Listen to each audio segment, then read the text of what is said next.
नमस्कार, आप देख रहे हैं डॉक्टर साहिब, आपके साथ मैं हूँ मुस्कान दर्शकों। आज के इस एपिसोड में हम बात करेंगे साइनस के बारे में। हम कई बार ऐसा देखते हैं कि जो साइनस की जिन्हें दिक्कत होती है, उन्हें सांस लेने में दिक्कत होती है और कई बार लोग ये कंफ्यूज हो जाते हैं अस्थमा से और समझ नहीं पाते कि उन्हें साइनस है या अस्थमा है। आज हम इसी बारे में तमाम जानकारी लेंगे और ये जानेंगे कि साइनस क्यों होता है, क्या इसके लक्षण होते हैं और कैसे ये अस्थमा से अलग है। इसी बारे में तमाम जानकारी लेने के लिए आज हमारे साथ मौजूद है बिहार के जाने माने ENT specialist doctor Rakesh Kumar sir. नमस्कार, बहुत बहुत स्वागत है आपका। नमस्कार मुस्कान। सर, आपसे जानना चाहेंगे, अगर हम बात करें साइनस के बारे में, तो साइनस अस्थमा से कैसे अलग है? क्या इसके लक्षण होते हैं? कैसे समझ सकते हैं? इस बारे में थोड़ा बताएँ विस्तार से। जी, साइनस का प्रॉब्लम एक्चुअली हमारे स्कल में एयर फिल्ड कैविटीज होती है। तो डिफरेंट टाइप्स के साइनस हम लोग के स्कल जो बोन है उसमें होते हैं, है ना। जो इसका काम होता है कि उसको स्कल बोन को लाइट वेट करना। हाँ, मैक्सिलरी साइनस है, इथमॉइड साइनस है, फ्रंटल साइनस है ना, स्फेनोइडल साइनस है। तो ये चार तरह के साइनसेज होते हैं। तो मेनली जो हम लोग साइनस ले टर्म में यूज करते हैं वो एक्चुअली मैक्सिलरी साइनोसाइटिस ही ज़्यादा कॉमन मिलता है। इसमें क्या होता है कि पेशेंट को बार बार सर्दी जुकाम की समस्या होने लगती है। हाँ, और उसके चलते पेशेंट कंप्लेन करता है कि मुझे नाक से पानी आना, हाँ, नाक से पीला पीला डिस्चार्ज आना, नाक नाक बंद होना, सर में दर्द होना, कभी कभी एक्सट्रीम केसेस में फीवर के साथ भी पेशेंट प्रेजेंट करते हैं। और ये टोटली डिफरेंट है अस्थमा से। अस्थमा एक्चुअली सांस की नली का समस्या है। वो जो कि एलर्जिक राइनाइटिस एक बीमारी होती है, वो धीरे धीरे प्रोग्रेसिव वे में सांस नली तक भी अफेक्ट करता है। उसमें ये प्रॉब्लम आती है कि वो अस्थमा में परिवर्तित हो जाता है। उसमें काफ़ी खांसी आने आना, सांस में सांस फूलना, सांस लेने में तकलीफ होना, ये सब समस्या कॉमन उसका लक्षण है।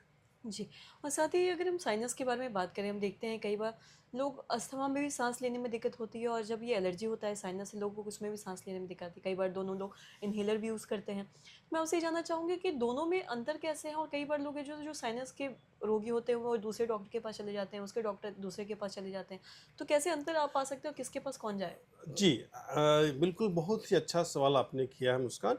एक्चुअली साइनोसाइटिस में जो प्रॉब्लम सांस नली में होती है, नेजल कैविटी में होती है मेनली। सांस नली, सांस में जो नाक की हम लोग की नली है वो अवरुद्ध हो जाती है, जिससे हम सांस नहीं ले पाते हैं। और अस्थमा में जो होता है कि जो नीचे का पार्ट हम लोग का श्वसन तंत्र का है, ट्रेकिया, ब्रोंकाई, उसमें स्पाज्म यानी सिकुड़न आ जाती है, जिससे कि सांस में परेशानी होती है, दम फूलने की समस्या होती है, खांसी होता है। ये मेन अंतर साइट का है। एक नेजल कैविटी है और एक लोअर एयरवे है हम लोग का, आइदर ट्रैकिया, ब्रोंकाई। जी। और साथ ही सर, आपसे ये भी जानना चाहेंगे कि अगर किसी को साइनस की दिक्कत है, साँस लेने में प्रॉब्लम आ रही है, तो ऐसे में इसको जल्द से डॉक्टर से दिखवाना कितना ज़रूरी है? अगर इसको छोड़ देते हैं, बहुत समय तक इग्नोर करते हैं, इसको इलाज नहीं करवाते, इससे और क्या दिक्कत हो सकती है?